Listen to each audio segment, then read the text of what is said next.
Assalamualaikum warahmatullahi wabarakatuh. Alhamdulillahirabbil alamin. Alhamdulillahi wa kafa wassalatu wassalamu ala Rasulillahil Mustafa wa ala alihi wa sahbihi ahli sidqi wal wafa. Ibu-ibu, teteh-teteh, neng-neng, dan para jomblo fisabilillah sebelah kanan yang soleh-solehah insyaallah. Hari ini kita coba renungkan sebagaimana tema kajian kita hari ini tentang bagaimana menjemput akhir yang indah. Bagaimana menjemput ajal dalam keadaan husnul khatimah. Karena itu adalah penentu banget buat kita dan nasib kita nanti di akhirat. Jadi kalau misalnya selama hidup kita serius beramal solih, tapi kita gak serius untuk memikirkan akhir hayat kita, bisa jadi semua amal solih kita sepanjang hidup, kalau akhir hayatnya dalam keadaan pas lagi drop-dropnya iman, maka nanti keadaan kita di akhirat itu seperti di akhir hayat kita, bukan seperti sepanjang hidup. Artinya keadaan kita di akhirat sangat ditentukan oleh keadaan kita di akhir hayat. Itulah penentunya. Kalau akhir hayatnya baik, walaupun sepanjang hidup mungkin banyak keburukan, maka di akhirat dia digolongkan orang-orang yang baik. Kalau akhir hayatnya buruk, walaupun sepanjang hidupnya berbuat kebaikan, maka digolongkan di antara orang-orang yang buruk amalnya. Jadi akhir hayat itu penentu banget buat kita. Sama kayak kita ikut, kalau kita lagi di sekolah. Nggak tahu ya, pas ujian harian, misalnya kita selalu dapat nilai bagus. Pas dikasih kuis di kampus atau di sekolah selalu dapat nilai bagus. Tapi pas menjelang ujian, kita kayak ujian nasional gitu kan. Pas ujian nasional sakit. Kelas 1 ranking 20 lah. Ranking 2 dah. Kelas 1 ranking 2, ranking 1, ranking 2, ranking 3. Pokoknya 3 besar aja. Sampai kelas 3 atau sampai kelas 6 kalau anak SD. Tapi pas ujian nasional sakit, jadi nggak belajar. Akhirnya dia paksain ikut ujian dalam keadaan meriang. Dia jawab asal-asalan karena kepalanya juga pusing. Maka nilainya di ijazah seperti hari dia ujian, bukan seperti 6 tahun dia di sekolah. Kayak gitulah hidup. Hari-hari itu kita ibadahnya bagus, sholatnya tepat waktu, puasa alhamdulillah nggak bolong, taraweh sering walaupun masih sendiri gitu kan. Buka puasa juga Masya Allah sunnah banget, korma walaupun belum disuapin masih makan sendiri gitu. Sahur juga masih sendiri tapi insya Allah sahur terus gitu kan, sahur berkah nih. Begitu akhir hayat berubah. Akhir hayat justru misalnya diuji dengan sakit yang parah, terus gak sabar dengan sakitnya. Ada teman godain dia bilang, tuh ada kayak orang pintar gitu, kalau berobat ke sana dipindahin tuh penyakit dari tubuh kita ke hewan katanya. Dan banyak yang udah berhasil. Kamu tinggal bawa maharnya, ayam putih, ayam hitam, dan beberapa pernak-pernik lah. Karena dia udah gak sabar dengan sakitnya, dia berangkatlah ke orang pintar, dukun. Dan pulang dari sana entah sembuh entah enggak, pokoknya dalam waktu 40 hari amalnya ditolak. Dalam waktu 40 hari. Dan kalau itu ada syiriknya berarti dia sudah musyrik. Meninggallah dia dalam waktu 40 hari itu berstatus musyrik. Semua amal dia sejak dia balik gugur semuanya. Berarti kan yang nentuin akhirat kita akhir hayat, bukan sekarang. Walaupun sekarang kita nggak tahu kan, bisa jadi hari ini akhir hayat kita, besok dan seterusnya, sehingga terus beramal soleh. Cuman jangan bangga dulu kalau kita belum menutup usia, karena penentuannya justru ketika detik-detik ajal. Itulah penentuannya. Dan juga jangan suuzon kepada teman-teman kita yang mungkin belum hijrah, yang mungkin belum dapat hidayah, yang belum taubat misalnya. Masuk TV.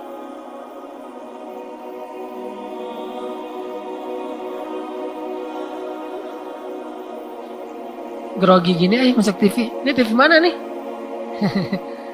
MTV. Jadi DJ.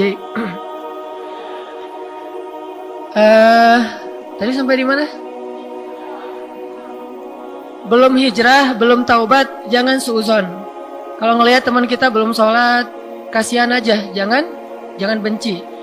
Kalau ngelihat teman kita kayaknya masih buat dosa gitu, masih malam nggak tidurnya pagi jadi kelelawar gitu kan, jangan suuzon. Siapa tahu dia kelelawar ibadah, yaitu sholat tahajud gitu. Intinya mah jangan suuzon, karena bisa jadi sepanjang hayat dia berbuat dosa nih, membunuh, berzina, minum, dan segala macam lah dosa-dosa besar. Dia tinggalkan sholat, dia nggak pernah puasa, sholat aja setahun cuma sekali, yaitu sholat Idul Fitri. Kayak cerita saya itu juga masbuk ya. Udah sholatnya setahun sekali, masbuk pula. Gara-gara nggak ngerti. Dia pikir sholat Idul Fitri itu kayak sholat Jumat. Sholat dulu baru khutbah. Khutbah dulu baru sholat. Padahal Idul Fitri mas sholat dulu baru khutbah. Jadi begitu dia di rumah dengar masih khutbah, ya masih khutbah ntar aja deh. Kalau udah selesai khutbah baru kita ke tanah lapang atau ke masjid. Pas selesai khutbah dia berangkat ke tanah lapang, orang pada bubar. Loh kok nggak sholat? Udah tadi sebelum khutbah, nggak ngertian. Nah ini artinya bisa jadi dia hidupnya tuh kayak gitu, tapi pas akhir hayatnya dia nyesel. Pas sakit langsung dia insaf. By the way, insaf itu bahasa Arab ya, insaf terus jadi bahasa Indonesia. Biar kita tahu aja bahasa kita tuh banyak diserap dari bahasa Arab. Pas akhir hayatnya dia sakit, terus dia insaf gitu, udah insaf, dia taubat, dia ya Allah kalau saya sembuh saya pengen memperbaiki diri, nggak sembuh meninggal, maka catatan amal dia di akhirat sebagai orang yang bertaubat. Kalau yang tadi beramal soleh tapi akhirnya syirik, catatannya di akhirat sebagai orang yang musyrik. Catatan itu labelnya, statusnya tergantung akhir, itulah statusnya, bukan di awal. Makanya kita selain belajar beramal soleh secara daily, per hari, kita coba belajar juga mempersiapkan gimana caranya mudah-mudahan akhir hayat kita itu benar-benar akhir hayat yang terbaik. Sehingga ada doa, Allahumma ja'al khairu ayyami yawma alqaq wa khairu a'mali khawatimaha. Ya Allah, jadikanlah hari terbaik dalam hidup saya, hari ketika saya kembali kepadamu. Dan jadikanlah amal terbaik saya adalah penutupnya. Kalau amal terbaiknya adalah penutupnya, maka yang kurang-kurang di awal akan Allah maafkan. Tapi kalau yang terburuk justru penutupnya, yang lebih-lebih di awal justru Allah gugurkan. Jadi penutup ini sangat-sangat penting bagi nasib kita nanti di akhirat. Nah, untuk lebih jelasnya coba kita tadabbur dulu firman Allah Subhanahu wa taala di dalam surat Al-Qiyamah.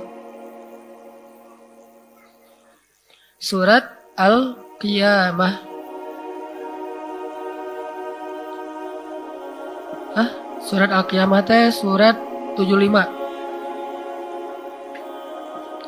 Saya akan baca Al-Qiyamah dari ayat pertama sampai selesai. Coba teman-teman sekalian memperhatikan sambil ngelirik terjemahannya. Jadi sambil ngedengerin, sambil ngeliatin terjemahannya. Mudah-mudahan nanti bisa lebih menghayati. Surat Al-Qiyamah dari ayat pertama. A'udzu billahi minasy syaithanir rajim. Teman-teman hanya mendengarkan dan melihat terjemah. Bismillahirrahmanirrahim. La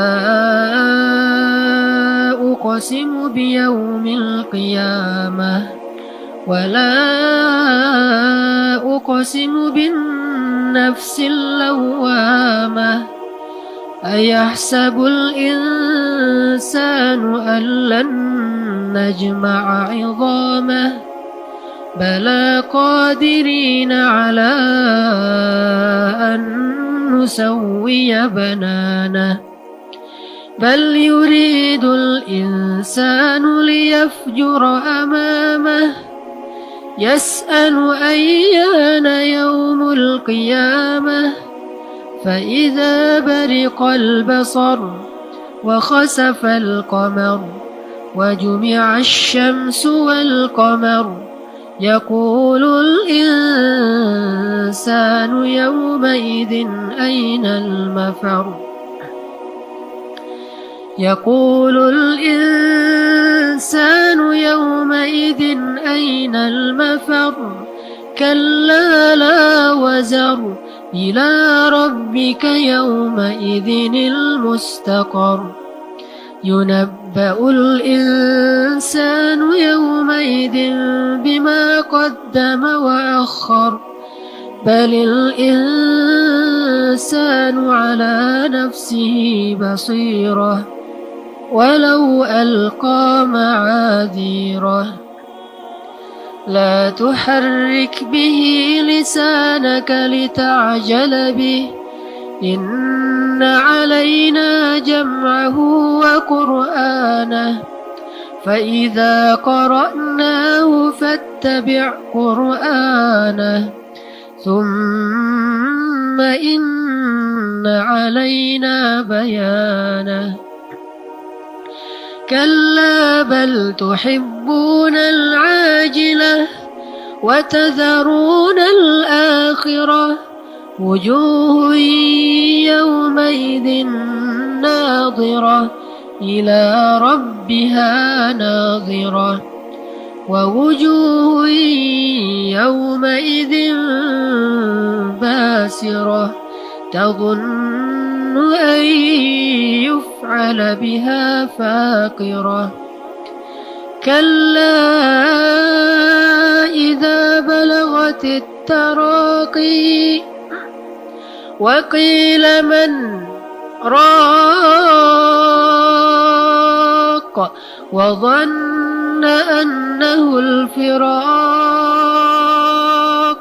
والتفت الساق بالساق إلى ربك يومئذ المساق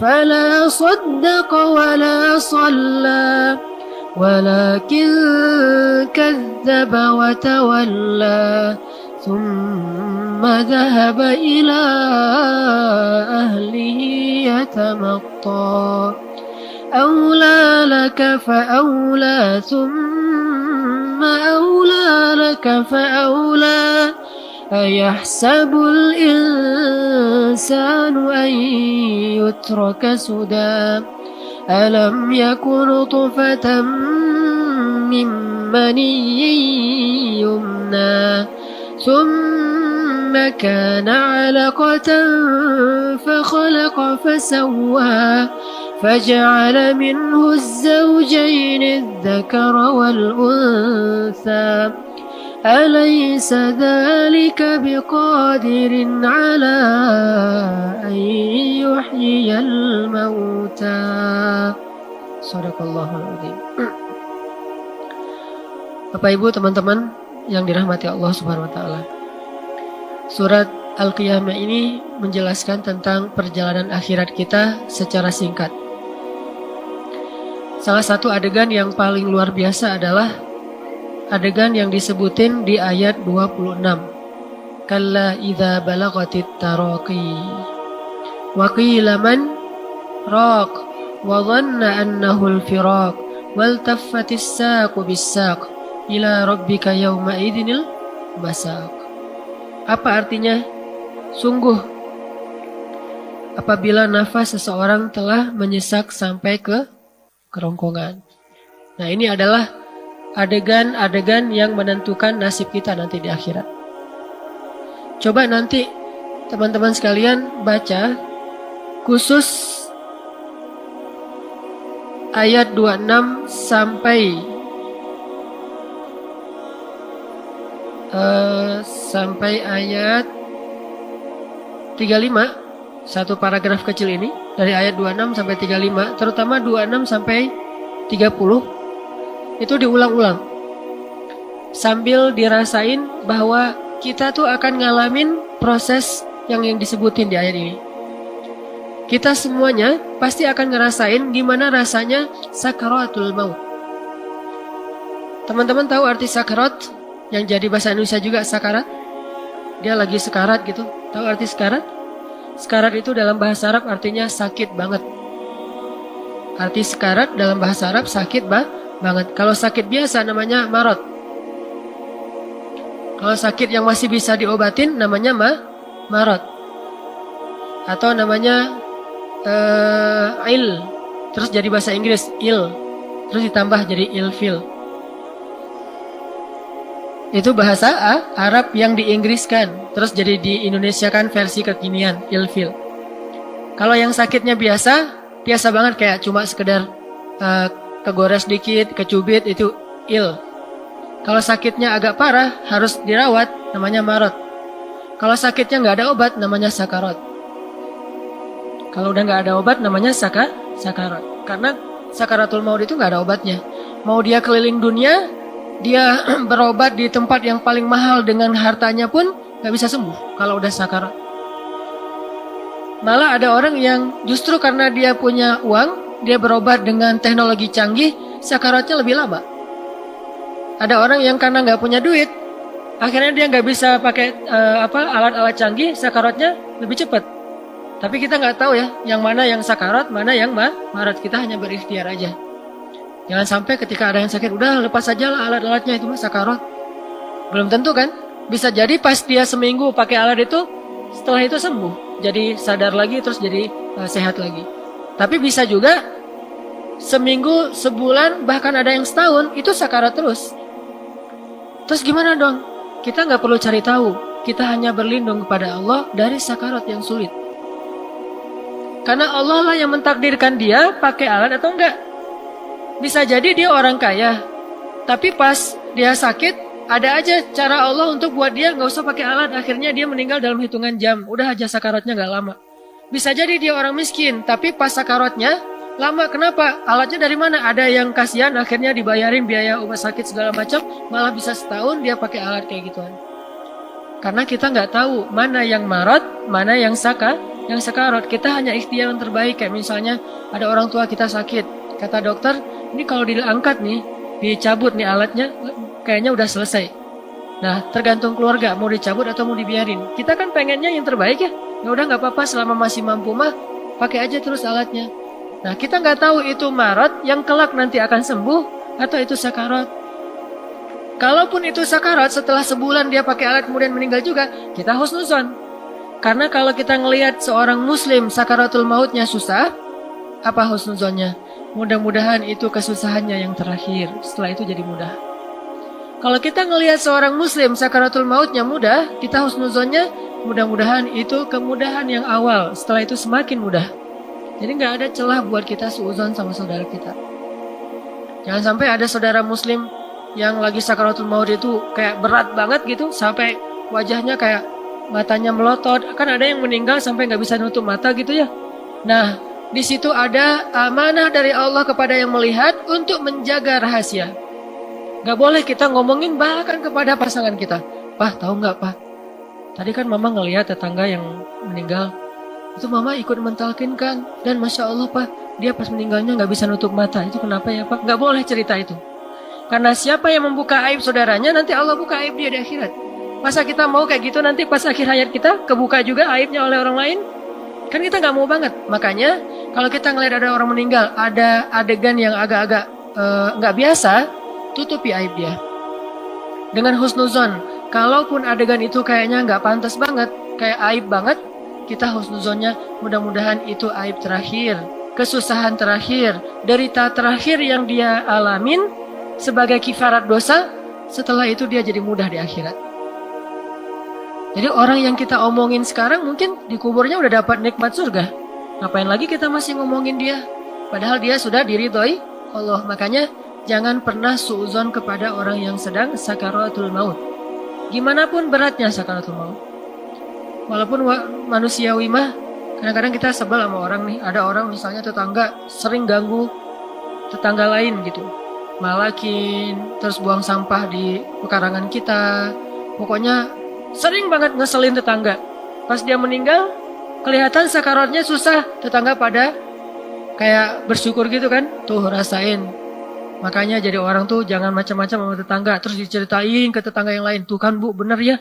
Orang kalau nggak baik sama tetangga tuh akhir hayatnya kayak gitu. Nggak boleh kita cerita yang buruk tentang orang yang sudah wafat. Karena kita nggak tahu persis nasib dia di akhirat kayak gimana. Kita hanya bisa mengambil pelajaran. Tapi aib nggak boleh dibuka. Pelajarannya apa? Ya, semua kita pasti akan wafat. Gimana pun kita baik, meninggal. Jahat, meninggal. Sama aja. Orang baik meninggal, orang jahat meninggal. Kalau gitu mending orang baik aja. Kalau sama-sama meninggal. Nggak ada gara-gara dia jahat, gara-gara dia banyak pengikut, gara-gara dia orang yang berkuasa, terus nggak meninggal. Nggak.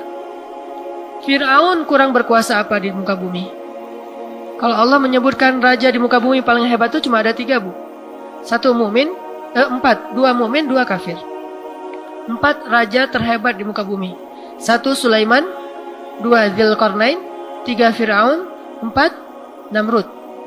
Cuma 4 raja itu yang paling hebat di muka bumi. Yang lain, mau Romawi, Persia, segala macam, nggak ada yang sedahsyat 4 orang ini. Dalam sejarah Islam banyak raja-raja hebat, nggak ada yang sedahsyat Sulaiman dan Dzulqarnain secara kekuasaan. Tapi kalau secara kesolihan, Allah lebih tahu. Begitu juga raja-raja yang zalim, Persia, Romawi di masa dulu yang membunuh banyak orang, nggak ada yang lebih zalim daripada Namrud dan Fir'aun. Toh 4 raja ini semuanya wafat. Yang paling baik wafat, yang paling jahat juga wafat. Sehingga kita ambil pelajarannya aja dari adegan sakaratul maut. Nah, coba baca ayat yang tadi, ayat 26 sampai 30. Nanti di rumah masing-masing pas tahajud terutama. Kan kalau tahajud mah boleh buka mushaf kan ya? Kalau saya suka pakai mushaf yang di handphone misalnya, kalau di Quran kan agak-agak rempong gitu kan, kalau di lembaran kan, kalau di handphone tinggal gini doang. Terus bisa dapat 15 juz gitu ya.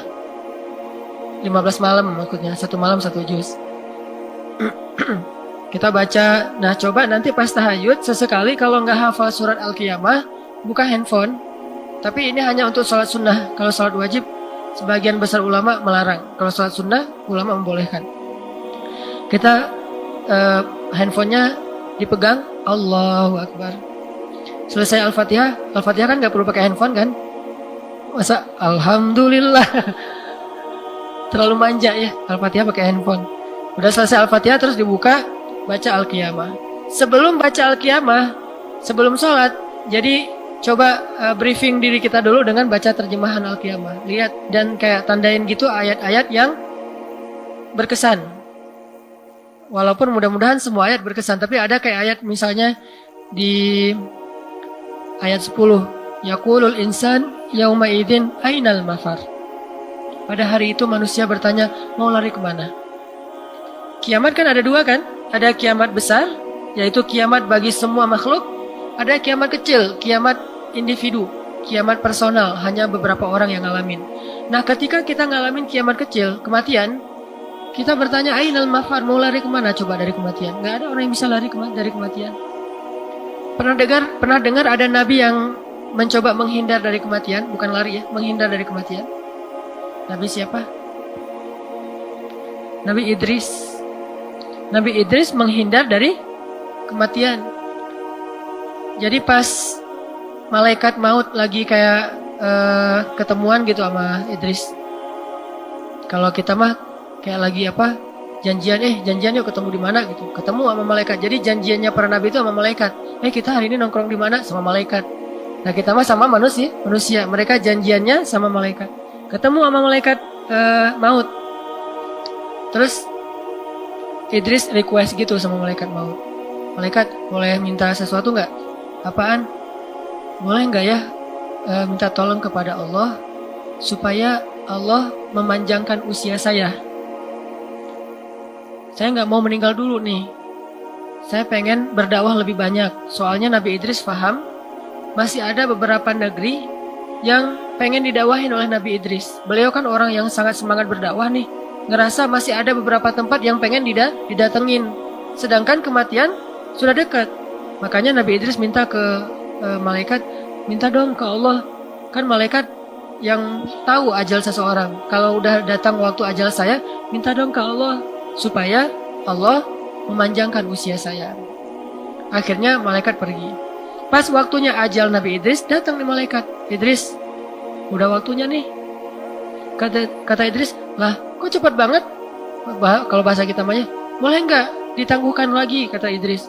Duh, nggak enak kamu minta aja langsung ke Allah, kata malaikat. Malaikatnya nggak enak gitu sama Allah. Duh, saya nggak enak. Kamu aja sendiri langsung ke Allah deh, saya anterin gitu. Oh, bisa. Ya udah, yuk naik ke langit dunia, langit ketiga. Naik langit 1 ketemu dengan Adam, naik langit kedua ketemu dengan nabi-nabi yang lain, terus sampai ke langit ketiga. Pas sampai ke langit ketiga, terus Nabi Idris berdoa gitu ke Allah.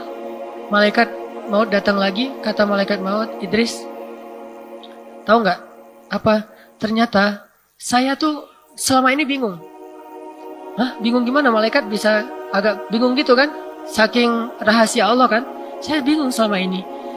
Bingung kenapa wahai malaikat? Gini, Allah itu ya mentakdirkan Nabi Idris itu nggak boleh dicabut nyawanya di dunia, harus dicabut di langit.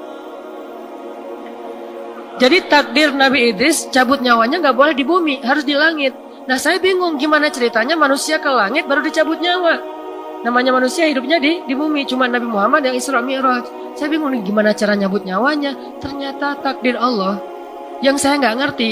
Kamu sendiri yang minta naik ke langit ketiga. Nah emang di sini tempat kita bertemu. Wah, tahu gitu saya nggak akan naik ke langit gitu. Biarin aja di bumi. Malaikat, malaikat, aduh gimana nih, naik dong Idris, malas gitu. Ini mah gara-gara Nabi Idris naik sendiri ke langit ketiga, dicabutlah nyawa Nabi Idris di langit. Satu-satunya manusia yang diangkat ruhnya dari jasadnya di langit cuma Nabi Idris. Makanya disebutin di surat Maryam, wadhkur fil kitabi Idris innahu kana siddiqan nabiyya wa rafa'nahu makanan aliyya. Kami angkat dia ke tempat yang tinggi, yaitu langit ketiga. Coba mau lari kemana dari kematian? Justru ke tempat dia akan dicabut nyawa lah dia akan datang. Gak mungkin kita menghindar. Ke tempat kita menghindar, ternyata disitulah malaikat nungguin kita. Wah, kayaknya ada malaikat nih di jalan, saya di rumah aja. Malaikat emang di rumah. Wah, saya yang malas di rumah, pasti malaikat nungguin saya dari kemarin di rumah. Mending saya lari aja kemana gitu, ke laut. Cari ombak misalnya ya, check spot gitu. Ternyata di ombak, kita meninggal, nauzubillah gitu ya. Ada yang, saya pengen menghindar aja dari malaikat, banyak-banyak berdoa aja di masjid supaya malaikat nggak enak kan nyambut nyawa orang lagi berdoa gitu. Ternyata emang Allah mentakdirkan dia meninggalnya lagi tilawah Al-Quran, lagi berdoa, lagi. Nggak bisa lari dari kematian. Kita bisa lari dari musuh, tapi tidak bisa lari dari malaikat maut. Kadang-kadang ada orang yang menghindar dari kematian dengan cara menghindari musuh. Padahal kematian itu bukan musuh, kematian itu malaikat, dan dia mendatangi kita di tempat manapun yang telah ditentukan untuk kita. Sehingga Ali bin Abi Thalib pernah ditanya gitu sama seseorang. Kan Ali itu kalau berperang kayak nggak takut mati ya. Jadi kayak orang nyari mati. Mana kematian? Disamperin tuh sama Ali. Saking luar biasanya. Nggak pernah gentar sedikit pun Ali dalam berduel. Ditanya sama orang, Ali, kamu kok kalau perang tuh nggak kayak orang nggak takut mati? Emang kamu nggak takut mati ya? Kata Ali, kematian mana yang harus saya takut? Kematian yang datangnya hari ini? Kalaupun saya di rumah, saya tetap akan mati. Atau kematian yang datangnya suatu saat nanti atau besok, sedangkan kalau hari ini pun saya berperang, saya tidak akan mati. Jadi itu udah pasti, mau saya gimana aja kalau udah ajalnya, فَإِذَا جَاءَ أَجَلُهُ لَا يَسْتَأْخِرُونَ سَاعَةً وَلَا يَسْتَقْدِمُونَ. Kalau menurut saya itu agak-agak mirip dengan jodoh sih. Kita menghindar, dia juga. Kan ada orang yang kayaknya ilfil banget sama cowok itu gitu ya. Ya apaan sih cowok itu goda-godain kita aja. Terus kita kayak mancing-mancing, Neng kemana? Tahu gitu. Apa segala macam. Pokoknya dia ilfil banget, bete sama kita. Tapi ujung-ujungnya jadiannya sama siapa? Sama dia juga. Kan banyak banget kasus kayak gitu. Kayak cerita garam di laut asam di gunung ketemunya di kuali kan ya. Tetap aja kayak gitu. Ada orang yang kayak teman saya orang Indonesia, jodohnya orang Mesir. Pas lagi kuliah, dia itu paling gak suka loh ke Mesir. Gak suka banget. Kenapa? Males banget saya ke Arab kata dia. Nih hati-hati ya ngomongin males ke Arab ya. Males Arab atau apalah istilahnya. Kayak anti Arab gitu. Padahal Rasulullah juga orang Arab. Dan dalam Islam gak ada bedanya orang Arab dengan orang Ajam. Semuanya sama. Justru kita yang rasial sebetulnya. Islam tidak rasis sama sekali. Karena diantara umat hamba Allah sama aja semuanya. Kita bilang nih, gua males banget sama Arab segala macam. Ada teman saya kayak gitu persis. Males banget dia ke Mesir. Kenapa? Gak mau ketemu. Pernah umroh sekali trauma. Kayak ngelihat di imigrasi Jeddah gak rapi gitu. Terus orangnya kerjanya suka-suka. Lagi ngecap paspor gitu sambil ngobrol sama temennya. Salam, ngobrol-ngobrol, ngeteh dulu. Terus orang pada ngantri gitu kan. Bete kan dia, gua gak akan ke Arab lagi. Males banget. Pas lulus sekolah, diajak temannya, kita lanjutin sekolah ke Mesir yuk. Males gua mau ke Jerman aja, kata dia. Tes ke Jerman gak ada yang lulus. Ternyata dapat panggilannya justru ke Mesir. Galau kan?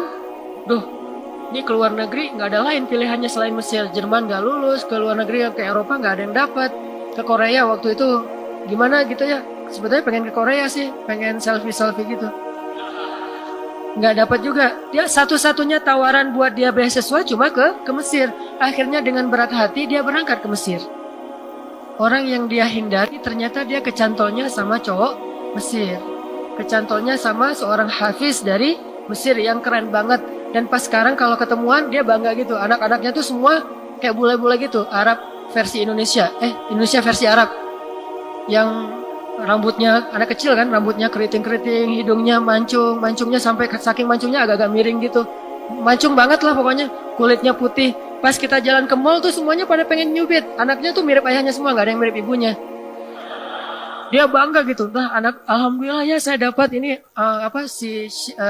suaminya tuh gak seperti orang Mesir yang lain-lain. Dia lembut, orang Mesir tapi lembut, hafiz Al-Quran, akhlaknya baik. Malah istrinya sering marahin suaminya, bukan suaminya yang sering marahin istri. Ini artinya jodoh, maut, itu takdir Allah. Gimana pun kita menghindar, kayaknya ke situ juga muaranya. Jadi udahlah, let it flow lah ya. Kita nikmati aja Ramadan, siapa tahu justru di masjid TSM ketemunya, atau di parkiran, atau lagi pas di mall gitu, lagi makan suki time atau apalah. Salah meja gitu kan, atau salah kresek kantong apa gitu-gitu deh. Standar lah ya, ala-ala sinetron gitu. Nah ini semuanya Allah yang menentukan, bukan kita. Begitu juga kematian. Ada orang yang merasa bahwa dengan sakit nih, kayaknya sakit saya nih akan membuat saya meninggal nih. Ternyata yang meninggal duluan justru anaknya yang nungguin dia. Kemarin tuh ada sekitar 2 bulan yang lalu ada cerita. Ini terjadi kepada teman saya nih. Teman saya tuh pengasuh pesantren, almarhum pengasuh pesantren. Salah satu santriwati di pesantren itu dapat musibah, kedua orang tuanya wafat di kampung. Telepon ke pesantren, ngasih tahu ke anaknya bahwa orang tuanya wafat. Dan anak ini anak satu-satunya. Orang tuanya wafat, ngasih tahu ke putrinya. Pengasuh pesantren teman saya nggak tega mau ngasih tahu. Akhirnya cuma diajak, kita pulang yuk ketemu ayah kamu. Ada urusan gitu. Diajak pulang nih teman saya, istrinya sama anak santriwati tadi yang ayahnya meninggal. Diajak pulang naik mobil, yang nyetir teman saya. Jarak antara pesantren ke rumahnya sekitar 5 jam ke pelosok gitu. Di tengah jalan terjadi kecelakaan. Teman saya ini luka parah, istrinya juga luka-luka, dan anak tadi meninggal di tengah jalan dalam kecelakaan itu. Dia menyusul orang tuanya. Dia nggak tahu pas dia pulang, dia berpikir ayah ibunya masih ada. Dia cuma pengen ketemu ayahnya, dia seneng gitu. Aduh, bisa pulang nih, padahal belum liburan, pengen ketemu ayah dan ibu. Padahal ayah ibunya udah meninggal. Ternyata takdir Allah, dia bertemu dengan ayah ibunya di akhirat. Ada yang punya tisu? Maaf ya, bukan baper, lagi flu. Baper sedikit. Nah itu kejadian nyata banget tuh, coba lihat. Orang yang nggak nyangka-nyangka seperti apa akhirnya, justru mengalami akhir yang luar biasa. Kita berharap akhir kita tuh kalau bisa ada kayak request gitu. Bisa nggak akhirnya di request? Kadang bisa teman-teman, kalau tingkat kesolehannya kita tuh udah luar biasa. Sampai kita mau meninggal kayak gimana bisa minta. Salah satu meninggal yang bisa diminta itu adalah meninggal dalam keadaan syahid. Kata Nabi, siapa yang meminta wafatnya dalam keadaan syahid di jalan Allah dengan kejujuran di hatinya, maka Allah pasti akan mengabulkan. Cuman kan agak-agak ngeri juga ya, minta meninggalnya di tangan musuh. Wah, itu ngeri. Tapi kalau jujur dari hati, itu benar akan terjadi. Dan terjadi banyak tempat. Banyak banget, terutama kayak di Palestina. Dulu ada Syekh Ar-Rantisi namanya, salah satu panglima Hamas. Beliau mengatakan semua orang akan mati. Ada yang matinya karena kena kanker, ada yang matinya serangan jantung, ada yang matinya ditembak dengan Apache. Dan saya memilih kalau boleh matinya ditembak Apache. Meninggalnya persis matinya dibombardir oleh senjata helikopter Apache-nya Israel. Dia bisa request kematiannya. Syekh Ahmad Yasin, semua orang akan mati dan akan menghadap Allah. Cuma dia yang bisa memilih meminta seperti apa kematiannya. Dan kalau saya boleh memilih, saya ingin meninggalnya dalam keadaan terbunuh oleh musuh setelah selesai sholat subuh. Persis wafatnya Syekh Ahmad Yasin, habis sholat subuh berjamaah di masjid, keluar dari masjid baru di teras ditembak oleh rudal Israel dan meninggal. Sampai kursi roda beliau, tubuh beliau hancur. Persis seperti yang diminta. Cuman meminta kematian yang kayak gini kan gak sembarangan orang bisa ya. Nah, kita kayaknya ya Allah yang nyaman-nyaman aja lah. Yang penting husnul khotimah gitu mah. Jangan sampai hancur lebur kayak gitu. Tapi kalau para pahlawan kita dulu, Sudirman dan para pahlawan-pahlawan kemerdekaan kita dulu, pasti mereka yang dicari itu justru. Sampai kayak di Aceh itu istilahnya, kalau di Aceh kan perang melawan penjajah namanya perang Sabi. Perang Sabilillah yang sekarang berubah menjadi jomblo. Sabilillah juga, sama-sama Sabilah. Kalau dulu perang Sabi, sekarang jomblo Sabi. Gak ada hubungannya sih. Nah, kalau kita pengen meninggalnya request, salah satunya meninggal dalam keadaan syahid. Kalaupun meninggalnya di atas tempat tidur, insya Allah tetap dapat pahala syahid. Asal jujur dari hati. Abu Bakar itu kurang soleh apa? Pengen banget meninggalnya syahid, tapi qadarullah meninggalnya di atas tempat tidur. Apalagi Rasulullah. Nah, yang lebih parah lagi, Khalid tuh. Yang hampir setengah dari hidupnya itu ada di medan perang, tapi meninggalnya di atas tempat tidur. Sampai Khalid ketika sakaratul maut, sakit keras, dia kayak ngeluh gitu ke teman-temannya. Teman-temannya ini kan panglima militer semua, jadi jenderal-jenderal bintang 4 pada ngumpul, pengen mengantarkan jenderal bintang 5 ke peristirahatan terakhir. Khalid lagi sakit keras. Kata Khalid, duh kenapa saya jadi gini ya? Kok saya yang hidupnya banyak di dalam peperangan, tapi meninggalnya di atas tempat tidur. Saya nggak rela banget, kata Khalid. Masa saya yang dikenal sebagai jenderal yang gagah, meninggalnya seperti seekor onta tua yang sudah tidak berdaya, kata Khalid. Apa kata teman-temannya? Ya Khalid, engkau itu adalah pedang Allah. Dan Allah nggak rela pedangnya dipatahkan oleh musuh. Makanya meninggalnya tidak dalam keadaan dipatahkan. Baru Khalid terhibur. Oh gitu. Kalau kita masih sempat-sempatnya kegeeran kalau kita mah ya. Kita kan kalau mau meninggal juga masih GR. Kalau para solihin enggak. Engkau adalah pedang Allah dan Allah enggak rela kalau pedangnya dipatahin sama musuh. Akhirnya bantu saya berdiri, bantu saya berdiri. Saya enggak rela dicabut nyawa dalam keadaan terbaring. Kesatria banget lah pokoknya Khalid. Enggak rela dicabut nyawa dalam keadaan terbaring. Akhirnya minta dibantuin berdiri. Berdiri, kemudian dia menghadap ke arah kiblat.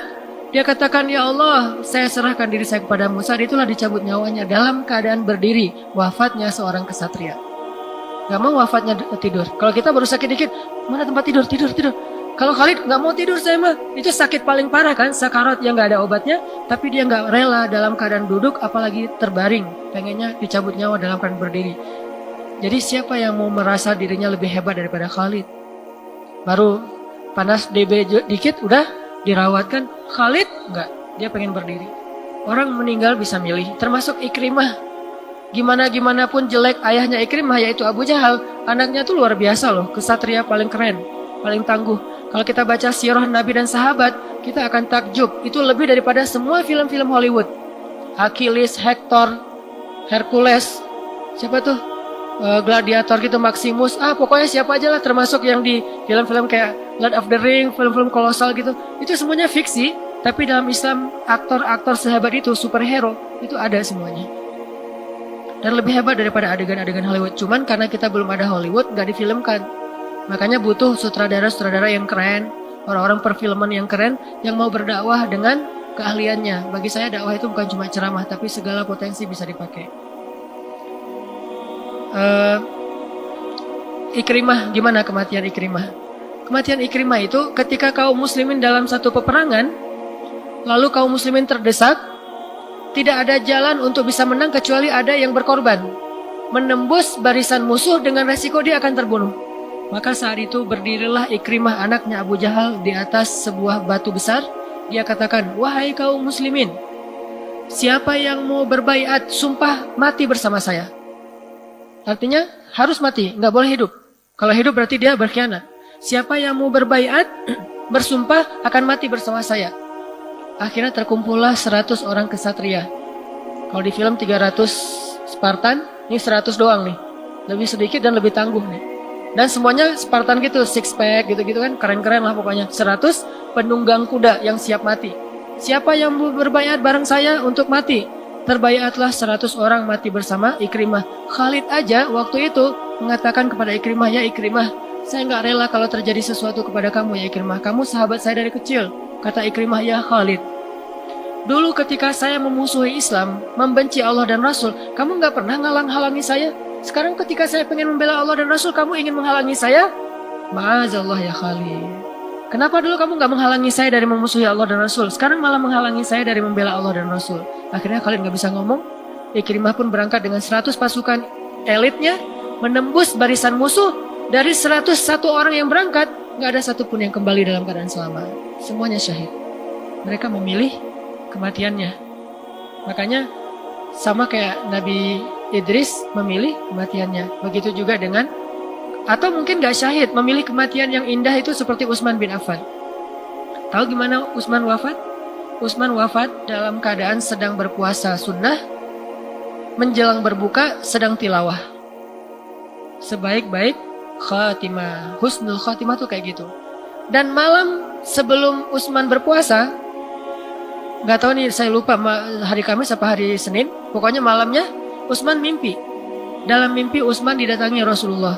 Dan kata Nabi, siapa yang melihat aku dalam mimpi, dia seperti melihat aku dalam kenyataan. Berarti itu mimpi yang benar. Berdoalah suatu saat kita bisa ketemu Rasul walaupun di dalam mimpi.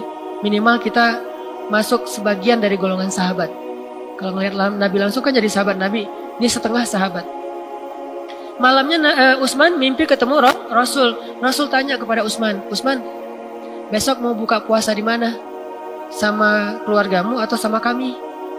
Kata Utsman, ya Rasul, saya rindu kepada Rasul dan Abu Bakar, Umar, sahabat-sahabat yang udah duluan meninggal. Boleh nggak kalau besok saya meninggalnya buka puasanya bareng dengan Rasul?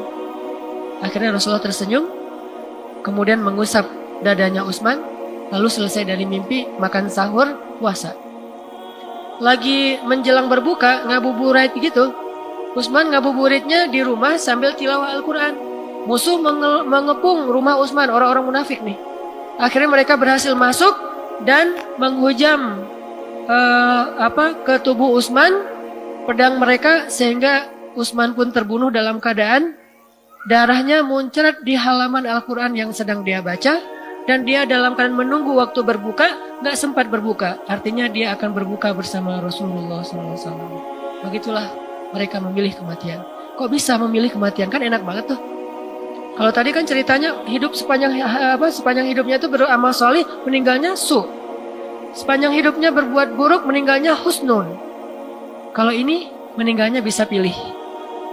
Termasuk Rasulullah juga gitu. Rasulullah tuh meninggalnya milih loh. Rasulullah didatangin malaikat Jibril, ya Rasulullah, ini cuma nanya doang ya. Gitu enggak, Rasulullah udah siap? Enggak, Rasulullah ini cuma nanya doang. Mau dicabut nyawa sekarang atau ntar aja? Kalau bilang ntar aja, saya balik lagi nih. Yang datang bukan malaikat maut, Jibril yang datang, pemimpinnya para malaikat. Kalau yang lain kan yang datang langsung malaikat mautnya. Siapa nih? Saya malaikat maut. Enggak, saya Jibril, Terus apa hubungannya dengan kematian? Saya akan bilang ke malaikat maut, kalau Nabi bilang enggak, saya akan bilang jangan datang dulu, itu kekasih saya, jangan dekat-dekat loh gitu. Ini malaikat Jibril yang ngelindungin Rasul coba. Jadi Rasulullah itu meninggalnya di request sama malaikat Jibril, ya Rasulullah, engkau diberi pilihan oleh Allah antara kembali kepada Allah sekarang atau nanti. Jika engkau bilang nanti, kami akan kembali lagi. Tapi biasanya orang yang dikasih pilihan kayak gini pasti jawabannya sekarang aja. Kenapa kita nggak dikasih pilihan? Pasti jawabannya nanti. Datang malaikat, Ustadz Hanan, gimana Ustadz? Mau sekarang nanti? Boleh nggak 10 tahun lagi? Pasti gitu kan? Atau ntar aja deh, kapan-kapan. Dalam waktu yang tidak ditentukan gitu kan ya? Unlimited lah pokoknya. Karena kita jawabannya udah pasti bisa dibilang unlimited, nanti, ntar aja. Makanya nggak ada request. Biasanya orang yang di request itu udah pada siap. Dan jawabannya, saya serahkan jiwa saya kepada Allah. Nah, Rasulullah mengatakan, wahai Jibril, wahai malaikat Israel, lakukan tugas kalian. Beneran Rasulullah nggak mau nunggu dulu, nggak udah cukup kata Rasulullah. Akhirnya dicabutlah ruh Rasulullah secara perlahan. Rasulullah aja yang dicabut ruhnya perlahan itu sakit banget. Gimana yang lain yang dicabutnya suka-suka malaikat? Ini siapaan sih? Tarik aja. Gitu. Kalau Rasulullah maaf ya, nunggu dikit. Ketika Rasulullah tersentak itu dikit, aduh maaf ya Rasulullah. Gitu malaikatnya hati-hati sama Rasulullah. Kayak dokter yang lagi nyuntik putranya sendiri, kan beda. Kalau putra orang, cap langsung. Kalau putra sendiri, gimana nih rasanya nih, gak enak banget nih. Pasti beda memperlakukan orang yang kita cintai sama orang lain. Nah, malaikat semuanya mencintai Rasulullah, tapi harus mencabut nyawa Rasulullah. Makanya mereka tuh gak tega. Sampai bayangin, sampai Jibril memalingkan wajahnya dari Rasulullah. Jibril duduk di sebelah Rasulullah, kan ada Aisyah, ada istri-istri Nabi di situ tuh. Rasulullah tidur di atas pangkuan Aisyah, ada Fatimah. Jibril juga datang dengan wujud seorang laki-laki. Dengan malaikat pencabut nyawa di kepala Rasulullah. Ketika dicabut sedikit dari ujung jempolnya, jempol kaki, malaikat Jibril langsung gini. Kata Rasulullah, ya Jibril, bencikah engkau untuk memandang wajahku ya Jibril? Coba. Kata Jibril, ya Rasulullah, saya nggak tega melihat wajahmu ketika dicabut nyawa, karena itu pasti sakit banget. Coba. Saking sayangnya malaikat kepada Rasul, Jibril aja memalingkan wajah. Ya Jibril, pandanglah wajah saya Jibril. Kemudian Jibril melihat ke arah Rasulullah dengan tatapan, mungkin malaikat nggak bisa nangis saja. Kalau bisa nangis, sudah nangis tuh. Tapi kalau dia Jibril nggak bisa nangis, dia menatap dengan wajah yang sangat sedih, empati banget sama Rasulullah. Sehingga Rasulullah mengatakan, ya Jibril, beginikah sakitnya dicabut nyawa? Ya Rasulullah, ya Jibril, kalau saya aja kayak gini sakitnya, gimana umatku ya Jibril, gimana umatku? Masih mikirin kita coba. Saya aja yang dicintai Allah, yang kalian itu kasihan, malaikat pencabut nyawa tuh nggak tegaan. Sakitnya kayak gini nih, kayak ditusuk-tusuk dengan 100 tusukan pedang gitu. Gimana umatku ya Jibril? Kemudian Jibril dipanggil oleh Allah. Ini Nabi lagi dicabut nyawa nih. Jibril sini. Kasih tahu oleh Allah. Turun lagi Jibril. Ya Rasulullah, tenang. Allah memberi keringanan untuk umatmu. Alhamdulillah. Keringanan kapan ya Jibril? Ketika sakaratul maut. Selama mereka berselawat, kemudian bersyahadat, banyak-banyak beribadah, insya Allah Allah ringankan. Terus cabut lagi nyawa Jibril. Terus nanti di kiamat gimana umatku? Masih mikirin lagi, nggak selesai, cuman sakaratul maut. Pas kiamat gimana? Dipanggil lagi oleh Allah, datang lagi. Nanti di hari kiamat Allah akan memberikan naungan kepada umatmu. Nanti pas pas di sirat gimana? Umatmu yang pertama masuk surga. Terus aja kayak gitu, yang dipikirin umat. Coba kita kalau lagi sakit, ingat Rasul nggak? Lagi sehat aja malas ingat Rasul. Disebutin nama Rasul aja kita malas untuk berselawat. Padahal kalau disebutin Rasulullah kita bilang Sallallahu Alaihi Wasallam. Inilah adegan wafatnya Rasulullah SAW yang luar biasa. Makanya teman-teman yang dirahmati Allah, kadang kematian itu bisa request how-nya, tapi kapannya nggak bisa. Tapi bagaimana meninggalnya bisa request. Kalau kita pengen sampai ke derajat itu, teruslah berusaha, teruslah beramal soleh. Mudah-mudahan suatu saat nanti kita punya kelayakan untuk ditanya oleh Allah dan Rasul, walaupun lewat mimpi kayak Utsman. Ya fulan, besok mau gimana? Dan banyak loh kisah orang-orang soleh yang meninggalnya didatangi Nabi dulu, dan dia bisa meminta kepada Allah dan Rasul dengan seizin Allah pastinya akan seperti apa akhir hayatnya. Nanti coba renungkan surat Al-Qiyamah, baca di dalam sholat, terutama di ayat yang tadi 26 ya, 26 sampai 30 atau lebih utuhnya 35. Diulang-ulang tuh, rasain. Ayat itu lagi ngomongin ketika orang dicabut nyawanya, ketika betis bertaut, ketika waqilaman raq wa dhanna annahu al-firaq. Orang kalau udah lagi sakaratul maut, Bu, semuanya jadi sadar. Sekelas Fir'aun juga sadar. Orang semua kalau lagi sakaratul maut sadar. Tapi kesadaran waktu itu udah nggak berguna. Ketika sampai di sini semua orang sadar. Makanya ketika sampai di sini semua orang kayak jadi baik tuh. Pengen kembali ke dunia, pengen beramal solih. Sampai Fir'aun juga sempat ngomong, amantu bi Rabbi Musa wa Harun. Saya beriman kepada Rabbnya Musa dan Harun. Tapi udah nggak berguna lagi iman Fir'aun. Wa dhanna annahu al-firaq. Coba bayangkan, kita melihat anak kita, melihat keluarga kita, dan kita tahu akan meninggalkan mereka selama-lamanya. Mungkin ada yang meninggalnya, anaknya masih kecil, kayak di Suriah tuh. Seorang ayah dan ibu meninggal, anaknya pergi sekolah, rumahnya dibom, anaknya pulang, orang tuanya udah meninggal. Tinggallah dia sebatang kara. Keluarga lain, sepupu-sepupu, semuanya udah habis satu apartemen, tinggal sendiri, tinggal di pengungsian, tinggal di camp-camp pengungsian yang umurnya baru 7 tahun, 6 tahun. Ada yang lebih parah lagi, yang tersisa cuma adiknya yang berusia 2 tahun.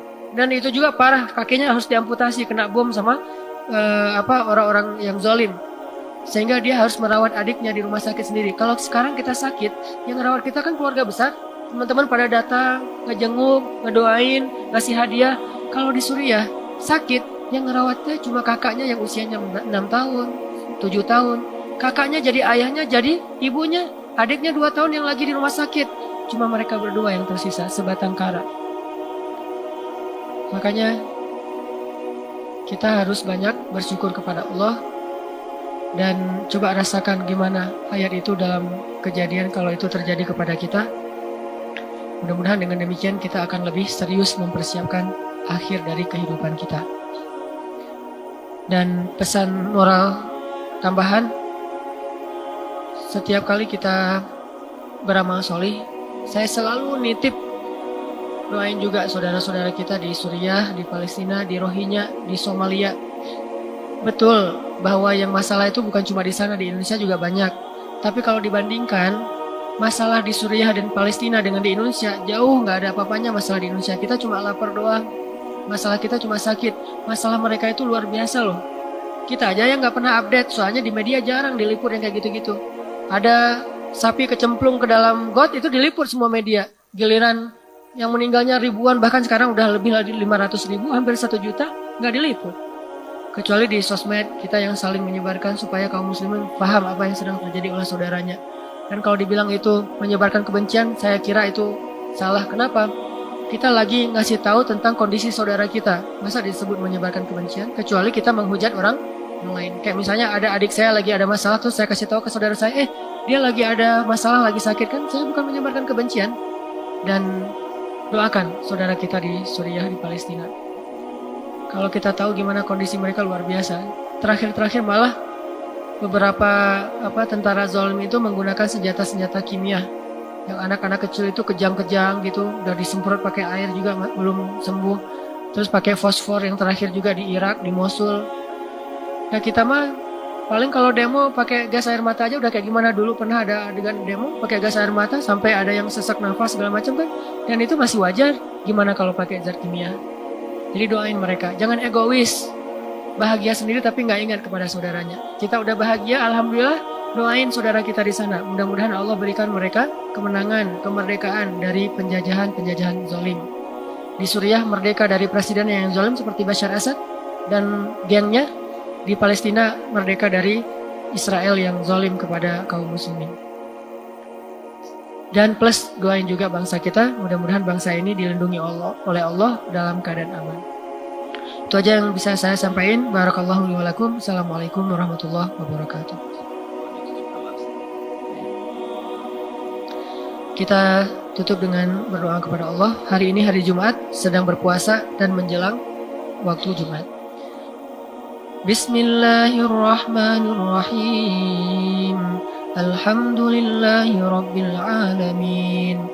Hamdan yuwafi ni'amahu wa yukafi'u mazidah. يا ربنا لك الحمد كما ينبغي لجلال وجهك الكريم وعظيم سلطانك. اللهم صل وسلم وبارك على سيدنا محمد وعلى آله وصحبه أجمعين. اللهم اغفر لنا ذنوبنا ولوالدينا وارحمهما كما ربيانا صغارا. اللهم إنا نسألك الهدى والتقى والعفاف والغنى. اللهم أعنا على ذكرك وشكرك وحسن عبادتك. ربنا هب لنا من أزواجنا وذرياتنا قرة أعين واجعلنا للمتقين إماما. ربنا آتنا في الدنيا حسنة وفي الآخرة حسنة وقنا عذاب النار. وصلى الله على سيدنا محمد وعلى آله وصحبه أجمعين والحمد لله رب العالمين.